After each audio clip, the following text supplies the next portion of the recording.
हमारा education new education policy के related है, तो अगर मेघनाथन सर अगर आप उसको रिस्पॉन्ड करना चाहेंगे। इसमें दो तीन सवाल है, मैं इकट्ठे बोल देती हूँ, you can respond according to your convenience. MLE को लेके एनईपी 2020 में हमसे क्या एक्सपेक्टेशंस हैं, what is NEP 2020 is expecting from us and हम उसको कैसे एड्रेस कर सकते हैं, ये एक सवाल था।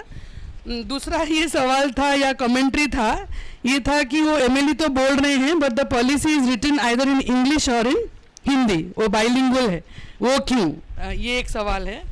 और जो तीसरा सवाल है, ये मुझे लग रहा है कि आप शायद अलग से ले सकते हैं, तो मैं भी आप ये दोनों को रिस्पॉन्ड कर सकते हैं, और एक इंग्लिश रिलेटेड है वो मैं अलग से पूछूंगी। There are two kinds of, दो तरीके से इसके देख सकता है। एक सारा भाषा स्कूल में लेके आने के लिए नेशनल पॉलिसी एम्फसाइज कर रहा है, very well, but at the same time ये कैसे लेके आ रहे हैं, वो अभी बात किया होगा, कल से बात किया होगा, सारा भाषा अलग अलग दिख रहा है स्कूल में। अभी ने हमारा डाइट का फैकल्टी बहुत अच्छे से इसका बताया था, मैं स्कूल में गया था। नेशनल पॉलिसी जाते हैं, सारा लैंग्वेज स्कूल में पहले लेके आना पड़ेगा, वो स्टेट का रिस्पॉन्सिबिलिटी है। सो उसका एकेडमिक एडवाइजरी पॉलिसी डायरेक्शंस दे रहे हैं, उसमें एक प्रोविजन स्ट्रक्चर ऑफ स्कूलिंग के चेंज किया है, उसमें -3 years क्लास 1 के पहले 3 साल का हमको फाउंडेशन लिटरेसी के मिल रहा है। 3 साल से स्कूल में आएंगे, अपना भाषा जरूर लेके आ रहे हैं, उसके क्या प्लान करना है वो पॉलिसी में नहीं बता पा रहे हैं। क्यों है, क्योंकि पॉलिसी तो बोले सारा भाषा आना है, बोल दिया, दैट इज़ वन। प्राइमरी में प्रॉब्लम ये आएगा, वो मेहनती मैडम है, मिश्रा जी है, उन्होंने काम किया है उसमें, रीता जी भी है। हम 3 लैंग्वेज फार्मूला वो क्लास 6 में शुरू हो रहा है और क्लास 5 से शुरू हो रहा है, उसके बहुत नीचे लेके आना है, वो पॉलिसी उसके प्रोविजन दे रहे हैं। अपना भाषा वो बोल रहे हैं mother tongue, home language, local language, फिर state language, regional language, then English. So अभी इंग्लिश हम छोड़ नहीं सकता है, बिकॉज हर स्टेट से इंग्लिश क्लास 1 से शुरू हो रहा है, अभी माइनस में फाउंडेशन लिटरेसी में भी शुरू होगा। इसका policy is flexible in bringing the Indian languages, सारा भाषा लेके आने के लिए वो एक बहुत बड़ा सपोर्ट है, पॉलिसी से मिल रहा है। बट कैसे सिस्टम उसके इम्प्लीमेंट कर रहे हैं, फॉर एग्जांपल मिश्रा जी ने उड़ीसा में किया, आंध्रा में भी एमएलई किया, उसका अभी स्क्रैप कर दिया, प्लस क्लास 1 से इंग्लिश मीडियम शुरू कर दिया। सो स्टेट का रिस्पॉन्सिबिलिटी, स्टेट रेस्पॉन्ड कर रहे हैं सोशल पॉलिटिकल डिमांड के लिए। सो आंध्र प्रदेश का केस अभी सुप्रीम कोर्ट में है, हमको एनसीईआरटी का पूछ रहा है आपका व्यू क्या है। मैडम हम तो बोले इंग्लिश मीडियम का क्लास से हम बोल रहे हैं, मतलब mother tongue medium is ideal, utopian, essential, but state का पॉलिटिकल विल उसमें जानते हैं। मैं बहुत खुशी हूँ, आई एम वेरी हैप्पी, कम से कम महाराष्ट्र गवर्नमेंट के इतनी सपोर्ट मिल रहा है मल्टीलिंगुअल एजुकेशन। बोली और भाषा में अंतर क्या है? बोली और भाषा पॉलिटिकल है। अगर इस देश में पूरा संस्कृत रहता तो संस्कृत भाषा हो जाता। अभी मराठी भी बोली थी संस्कृत के सामने, गुजराती, बांग्ला, उड़िया, ये सारे बोली थी। 700 साल पहले ये जो भाषा बना 1500 शताब्दी में, जितने भी अपभ्रंश से निकलकर उड़िया, मराठी, हिंदी तो 150 साल का है। अभी अवधी भी बोली है, जहाँ रामचरितमानस बोला जाता है सारे देश में, साउथ इंडिया में भी, लेकिन उसको बोली कहा जाता है, और 150 भाषा से जो निकला उसको हिंदी कहा जाता है। हिंदी मानक है, प्रमाण भाषा है, लेकिन अवधी बोली है, ये पॉलिटिकल नहीं है तो क्या है? कोई भी भाषा बोली नहीं है या भाषा नहीं, उसका भाषा का मर्यादा ही उसको मिलना चाहिए, क्योंकि उसका जो संरचना है, भाषा की स्वरूप है, भाषा की संरचना है, और भाषा की जो भूमिका है, प्रकार जो है, function, structure, function and nature of the language, भाषा का जो हेरिटेज है, जो परंपरा है।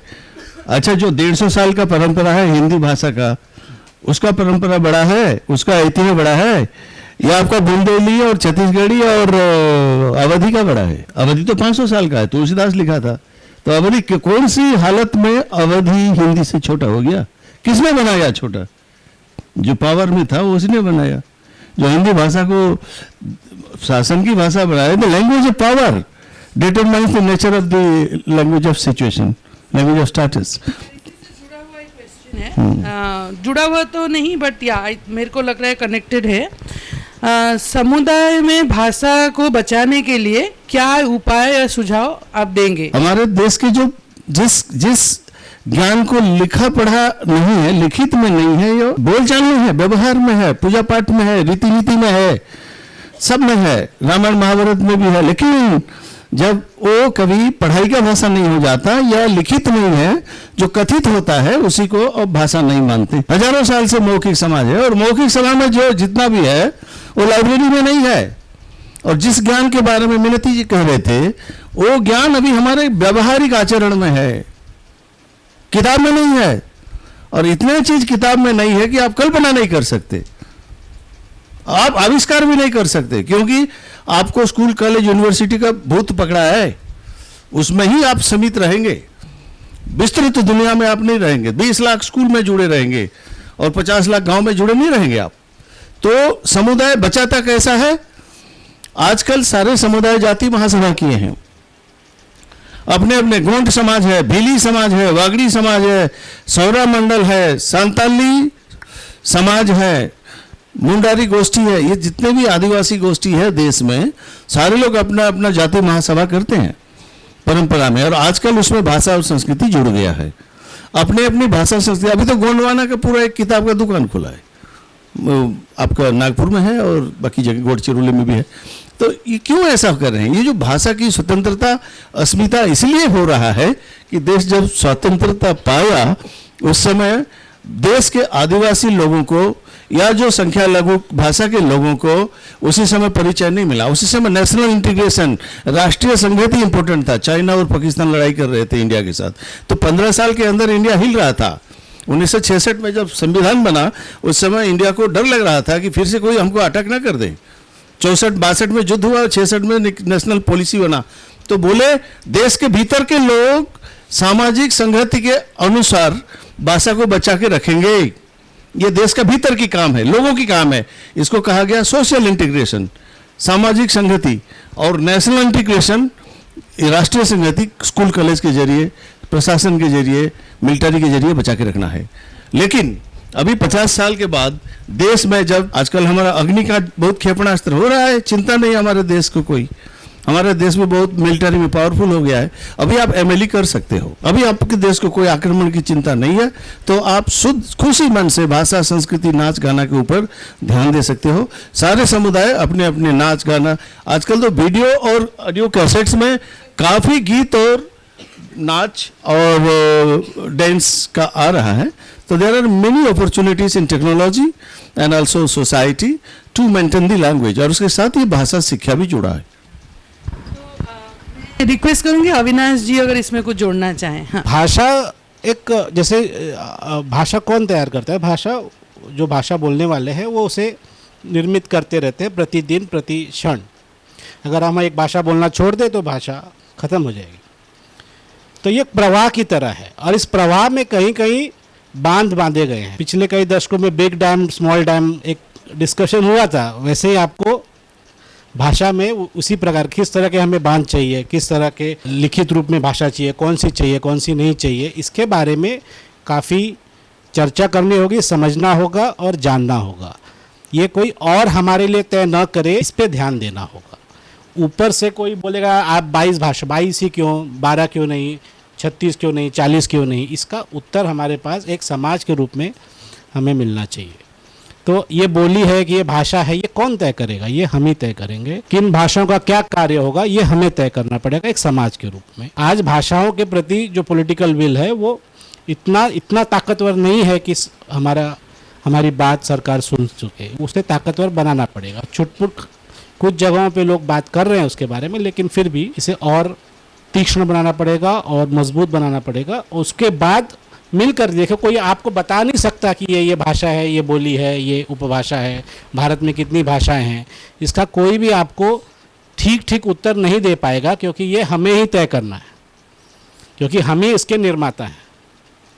ये समझ लीजिए, भाषाओं के बारे में सोचते वक्त कभी भी एक भाषाओं के बारे में मत सोचिए, उसका आसपास बोली जाने वाली जो भाषा है उनसे किस तरह के संबंध है और किस तरह के संबंध होने चाहिए, इसके बारे में जब तक हम बात नहीं करेंगे हम हमेशा टुकड़ों में जिएंगे। क्वेश्चन आया है कि हम सत्र अटेंड करने के बाद कंफ्यूज हो गए हैं, और मुझे लगता है कंफ्यूजन अच्छी बात है रादर देन क्लैरिटी। और कंफ्यूजन ये है कि हम मल्टीलिंगुअलिज्म के बारे में बात कर रहे हैं या मल्टी मीडियम के इंस्ट्रक्शन की बात कर रहे हैं। आप अगर सेंट्रल स्कूल को कंपेयर करेंगे, सेंट्रल स्कूल को कंपेयर करेंगे कोई भी इंग्लिश मीडियम स्कूल या जैसे मराठी मीडियम स्कूल, तो आप देखेंगे कि medium of instruction central school में ऑफिशियली 2 है, जबकि मराठी मीडियम स्कूल में ऑफिशियली 1 है। और बाकी जो भाषाएं आते हैं, जैसे अंग्रेजी आती है, हिंदी आती है, वो मल्टी मीडियम की बात करें तो each language is used as medium of instruction. जब हम मल्टीलिंगुअलिज्म की बात करते हैं, वो वहां पर मुद्दा बहुत अलग तरह से होता है। वहां पे ये होता है कि जो भारत में और बाकी ऑलमोस्ट सारे देश में यही स्थिति है कि there is a kind of linguistic fluidity है, और जब भी वो आगे जाके होगा, एक लिंग्विस्टिक फ्लूइडिटी क्लास में फिर भी मेंटेन करना चाहिए, ये हमारी आर्गुमेंट है। बट शुरू के क्लासेस में multi languaging should be the primary mode of communication. Thank you, Professor Minati. National Education Policy 2020, some of the things conveniently made. इन्होंने बताया था politically governed statements. So हर भाषा स्कूल बच्चा स्कूल के लेके आना है, स्कूल में हर भाषा आना है, सही है, गुड, आइडियल है। बट सिचुएशन क्या है? सो इंग्लिश लैंग्वेज अभी क्लास 1 से हर स्टेट शुरू हो गई, सारा स्टेट में चालू है, शुरू है। नंबर 2, इंग्लिश मीडियम का डिमांड है। बाइलिंगुअलिज्म और बाइलिंगुअल मीडियम हम ले रहे हैं, एक अंग्रेजी होगा, दूसरा स्टेट भाषा होगा, but it is not Hindi, it is not Marathi और बच्चे के भाषा, वो नहीं है bilingualism. That is what national policy also says. Bilingualism हम मान रहे हैं, एक भाषा कंपल्सरीली अंग्रेजी होगा। सो वो क्यों है, हम क्वेश्चन नहीं कर पा रहे हैं, इंक्लूडिंग एनसीईआरटी। क्यों है? बिकॉज इंग्लिश का डिमांड है। मैं ऊपर जाके आईआईटी में इंग्लिश मीडियम पढ़ूंगा, ये करूँगा, so there is upward mobility, वो समझना है। दूसरा है, प्रोफेसर मिनती ने सही बताया था, वो हम मल्टी लैंग्वेज मीडियम और multi language teaching, then trans language teaching. So 2-3 situation है। ये educational planning, language planning district level से और स्टेट लेवल से डिसाइड करना पड़ेगा, depending on the language situation. For example, मैं नॉर्थ ईस्ट का सिचुएशन ले रहा हूँ, अरुणाचल प्रदेश 29 लैंग्वेजेस अभी शुरू कर रहे हैं वो, ये 90 लैंग्वेजेस ऑलरेडी है, I am also part of it, वो 29 लैंग्वेजेस। सो उधर हिंदी भी है, अंग्रेज है, सो अपना भाषा है। इसके मैं कैसे प्लान करूँ? सो एक teacher, primary teacher foundational stage में अप टू क्लास 2 और क्लास 5 वो करेगा मल्टी लैंग्वेज टीचिंग और ट्रांस लैंग्वेज टीचिंग। अगर ट्रांस लैंग्वेज टीचिंग क्या है, सपोज एक स्टोरी पढ़ा रहे हैं, एक story major common language, classroom का कॉमन लैंग्वेज में वो स्टोरी है, समझ रहे हैं? Teacher knows the language, some children know the language orally. So एक बच्चे पढ़ रहे हैं, सारा और लैंग्वेज बच्चे, 4-5 लैंग्वेज के बच्चे, वो उसका अपना भाषा में ट्रांसैक्ट कर रहे हैं, समझ रहे हैं, इंटरेक्ट कर रहे हैं, वो मल्टी लैंग्वेज सिचुएशन। वो सिचुएशन अभी भी हम नेशनल पॉलिसी में भी कन्विंस करने की कोशिश कर रहे हैं, पोजीशन पेपर में, एंड फाउंडेशनल लिटरेसी करिकुलम आ गया है, अवेलेबल 300 पेजेस स्टेटमेंट, उसमें बहुत सारा एक्टिविटी भी दिया है। बट कुछ अप्रीहेंशन है, हम ट्रांस लैंग्वेजिंग का प्रमोट करें नहीं करें, because there is English medium school, private schools ज़्यादा हो रहा है, आपको पता है कि बाइलिंगुअलिज्म महाराष्ट्र स्टेट क्यों किया है, Tamil Nadu, Kerala, Andhra Pradesh, all southern states have introduced government school में English medium, district local authority के दे दिया, अगर आपको अंग्रेज मीडियम करना कर दो। सो वो बैड, बच्चे neither they know Tamil nor English, neither Telugu और नॉर इंग्लिश, वो वी आर मेकिंग, बच्चे के लिए हम ये कर रहे हैं, इंस्टेड ऑफ मल्टीलिंगुअल हम कर रहे हैं सेमीलिंगुअल। ये की भी भाषा नहीं आता है, कोई केवी में पढ़ा होगा, उनका कोई भी भाषा ठीक से नहीं आता है, इंक्लूडिंग मी। सो क्यों है वो लैंग्वेज पॉलिसीज। एंड मिनती मैडम ने एक और चीज़ बताया, केंद्रीय विद्यालय में, नवोदय विद्यालय में डुअल मीडियम चल रहा है, science and mathematics in English, social science in अपना हिंदी और अपना भाषा, क्योंकि सोशल साइंस का एक्चुअली लैंग्वेज का ज़रूरत है इधर नहीं. I don't know, this is a wrong decision actually. अगर मैं एक भाषा अपना भाषा में सीख सकता हूँ, एक सब्जेक्ट दूसरा सब्जेक्ट में मैं सीख सकता हूँ. That's a fluid situation. But हम लैंग्वेज प्लानिंग में ये समझना है डिस्ट्रिक्ट लेवल में स्टेट हम तो नेशनल लेवल स्टेटमेंट करके जाएंगे. मल्टीलिंगुअलिज्म एज ए स्ट्रैटेजी, हम बोल रहे हैं multilingualism as a strategy, multilingualism as a policy, multilingualism as a resource. Policy क्या है, कितनी भाषा पढ़ना है, एनसीए बताएंगे. All languages of children should be used in the classroom, बोल दिया. Then strategy क्या है, ट्रांस लैंग्वेज ऐसे स्ट्रैटेजी, मैं पढ़ाने के समय बच्चे के भाषा यूज करूँगा. रिसोर्स क्या है, एक स्टोरी एनसीईआरटी किताब में हम 20% of English language text book में इंडियन लैंग्वेज का ट्रांसलेशन होना चाहिए. We are using social science book 2005 में बहुत सारा कहानियाँ लेके आए थे, वो रिसोर्स बन जाता है. ट्राइबल माइनर लैंग्वेज का कंटेंट साइंस किताब में आ जाए. सो ये 3 लेवल हम बात कर रहे हैं, as a policy, as a strategy, as a resource. अगर इसका कॉन्सेप्चुलाइज करके हम स्टेट करिकुलम में लेके आए, सारा भाषा के लिए डिमांड वो नीड एड्रेस हो सकता है. मध्य प्रदेश में अभी हमने जो काम किया है 3 भाषा लेके क्लासेस को इंक्लूसिव बनाने के लिए, इसको ये जो नज़रिया आप बोल रहे हैं इंस्ट्रक्शन का मीडियम तो है, पर वो 3 तरह के बच्चों को एक ही क्लास में इंक्लूड भी कर रहा है. नहीं तो एक दूसरे से वो अलग भी तो महसूस करते हैं, ये भी उसका एक कैरेक्टर है, हम उसको मना नहीं कर सकते. इंस्ट्रक्शन मीडियम ऑफ इंस्ट्रक्शन तो ज़रूर है वो, नहीं तो आप सिखाएंगे कैसे. तो हम 3 भाषा में काम कर रहे हैं एक ही क्लास के अंदर, एक भाषा. आप किताबें बाहर देख सकते हैं सर, तो आपको समझ आ जाएगी मैं क्या बोलना चाहती हूँ. कि जो पब्लिक स्टोरीज है वो हमारी ग्रेड वाइज जो लैंग्वेज टीचिंग है उसमें कैसे मददगार हो सकते हैं. जैसे हम लोगों के 4th ईयर के जो स्टूडेंट होते हैं वो इंटर्नशिप के लिए जाते हैं, तो उनमें से कुछ मतलब जैसे अलग अलग बच्चे अलग अलग क्लासेस को पढ़ाते हैं, तो जब वो कहानी लेके आते हैं तो मैं उनको हमेशा ये कहती हूँ कि कोई भी मतलब ऐसा नहीं है कि कोई भी कहानी सभी ग्रेड्स में चल सकती है, लेकिन कोई एक कहानी या कुछ कहानियाँ ऐसी हो सकती हैं जो कि आप ग्रेड 1 से लेके ग्रेड 5 तक सबके अंदर चला सकते हैं. और ज़रूरी नहीं है कि एक ही कहानी लें, लेकिन आप एक ही चीज़ के साथ ग्रेड 1 में क्या करते हैं और ग्रेड 5 में क्या करते हैं, वो बहुत अलग अलग चीज़ें हो सकती हैं. अब जैसे ग्रेड 1 में हमारा ऑब्जेक्टिव होगा कि बच्चों को मेनली ये समझ आए कि जो हम बोल रहे हैं उसी को लिखा भी जा सकता है और जो हम पढ़ रहे हैं उसी को बोला भी जा सकता है. तो वो रिटन के और स्पोकन के बीच में एक रिलेशन समझ में आना बच्चों को, वो एक सबसे बड़ा अचीवमेंट होता है ग्रेड 1 में. वही चीज़ आप ग्रेड 2 में लेके जाते हैं तो आप उसके थोड़ा सा और आगे बढ़ते हैं. आप उसके अंदर देखते हैं कि किस तरह के वाक्य हैं, मैं इस पूरे वाक्य को कहाँ ढूंढूं, थोड़ा सा ऑर्डरिंग की, सीक्वेंसिंग की बात कि कहानी में ये चीज़ कहाँ आएगी, वो चीज़ कहाँ आएगी, अगर मैं इस सेंटेंस को ढूंढूं तो ये मुझे पहले मिलेगा या बाद में मिलेगा कहानी में.